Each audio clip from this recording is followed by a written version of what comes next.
ಒಂದೆಡೆ ಮಗಧದ ಮಹಾರಾಜ ಜರಾಸಂಧ. ನನಗೆ ಬೇಕಿರುವುದೊಂದೇ ಯಮನಿಗೂ ಭಯ ಹುಟ್ಟಿಸುವ ಅಮರತ್ವ.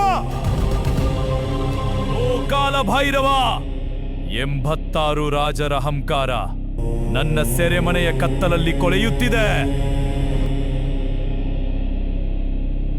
ನನ್ನ ವಿಜಯದ ಬಲಿಪೀಠಕ್ಕೆ 14 ತಲೆಗಳಷ್ಟೇ ಬೇಕು.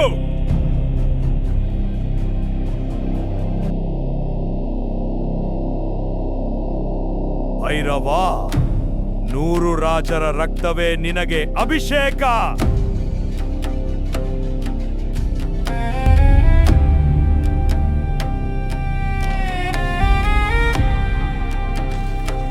ತನ್ನ ಅಮರತ್ವ ಸಾಧನೆಗಾಗಿ 100 ಮಂದಿ ಕ್ಷತ್ರಿಯರನ್ನು ಭೈರವನಿಗೆ ಬಲಿ ನೀಡಲು ಸಿದ್ಧತೆ ನಡೆಸುತ್ತಿದ್ದ.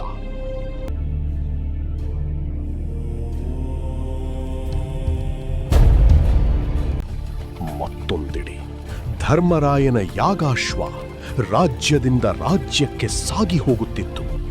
ಇದು ಕೇವಲ ಯಜ್ಞದ ಕುದುರೆಯಲ್ಲ, ಧರ್ಮ ಸ್ಥಾಪನೆಗಾಗಿ ಧರ್ಮಜ ರಾಜ ಮಹಾರಾಜರಿಗೆ ನೀಡಿದ್ದ ಪಂಥಾಹ್ವಾನ. ಇದು ಧರ್ಮರಾಯನ ಸಾರ್ವಭೌಮತ್ವದ ಸಂಕೇತ. ಗಾಂಡೀವಧಾರಿ ಅರ್ಜುನ ರಥಾರೂಢನಾಗಿ ಯಾಗಾಶ್ವದ ರಕ್ಷಣೆಯ ಹೊಣೆ ಹೊತ್ತು ಸಾಗುತ್ತಿದ್ದ. ಧರ್ಮ ಸಂಸ್ಥಾಪನೆಗಾಗಿ ರಾಜಸೂಯ ಯಾಗ, ಅಲ್ಲಿ ಸ್ವಾರ್ಥ ಸಾಧನೆಗಾಗಿ ರಕ್ತದೋಕುಳಿ.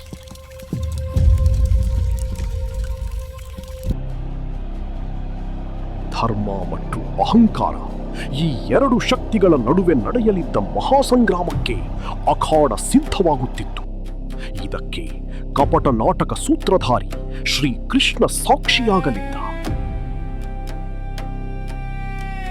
ನಿನ್ನ ನೇತೃತ್ವದಲ್ಲಿ ರಾಜಸೂಯ ಯಾಗ ಸುಸೂತ್ರವಾಗಿ ನೆರವೇರಬೇಕು ಕೃಷ್ಣ.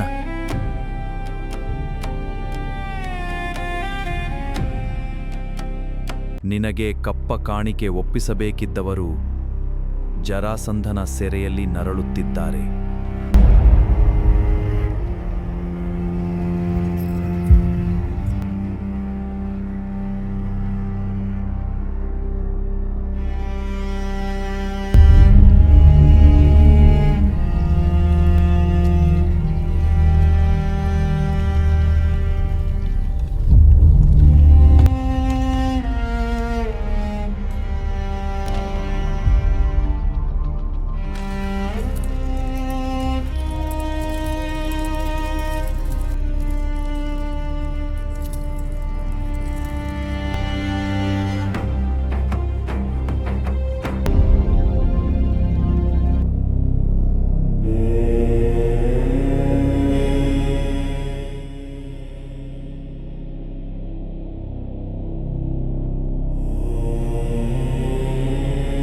ಓ ಕಾಲ ಭೈರವ, 86 ರಾಜರ ಅಹಂಕಾರ ನನ್ನ ಸೆರೆಮನೆಯ ಕತ್ತಲಲ್ಲಿ ಕೊಳೆಯುತ್ತಿದೆ. ನನ್ನ ವಿಜಯದ ಬಲಿಪೀಠಕ್ಕೆ 14 ತಲೆಗಳಷ್ಟೇ ಬೇಕು.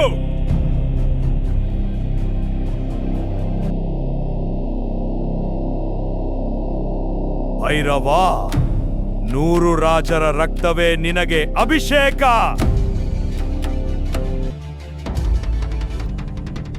ಅವರ ಕಿರುಚಾಟವೇ ನಿನಗೆ ಘಂಟಾನಾದ. ವೈರಿಯ ರುಂಡಗಳೇ ನಿನಗೆ ಪೂರ್ಣಾಹುತಿ. ಈ ಜಗತ್ತಿಗೊಬ್ಬನೇ ಚಕ್ರವರ್ತಿ, ಅವನೇ ಜರಾಸಂಧ. ನನ್ನ ಹೆಸರೇಳಲು ಧರ್ಮವು ಭಯಪಡಬೇಕು. ಕಾಲವು ನನ್ನ ಮುಂದೆ ತಲೆ ಬಾಗಬೇಕು.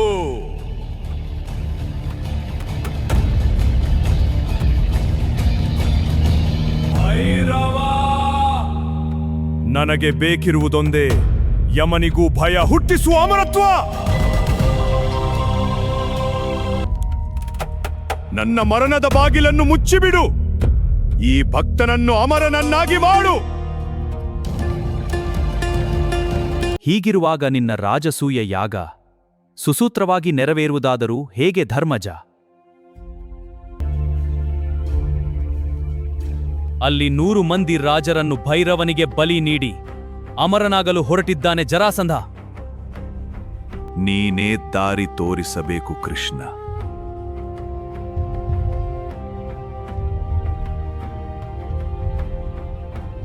ಕೃಷ್ಣ, ನಾವೇ ಮಗದಕ್ಕೆ ಹೋಗೋಣ.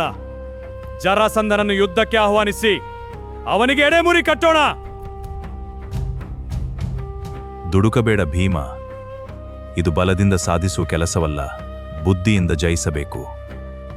ಅರ್ಜುನನು ನಿನ್ನೊಂದಿಗಿರಲಿ ಕೃಷ್ಣ. ಈ ಕೆಲಸಕ್ಕೆ ಭೀಮನಿದ್ದರೆ ಸಾಕು. ಜಯಶತಸಿದ್ಧ. ವೃಕೋದರ, ನಡೆ ಹೋಗೋಣ.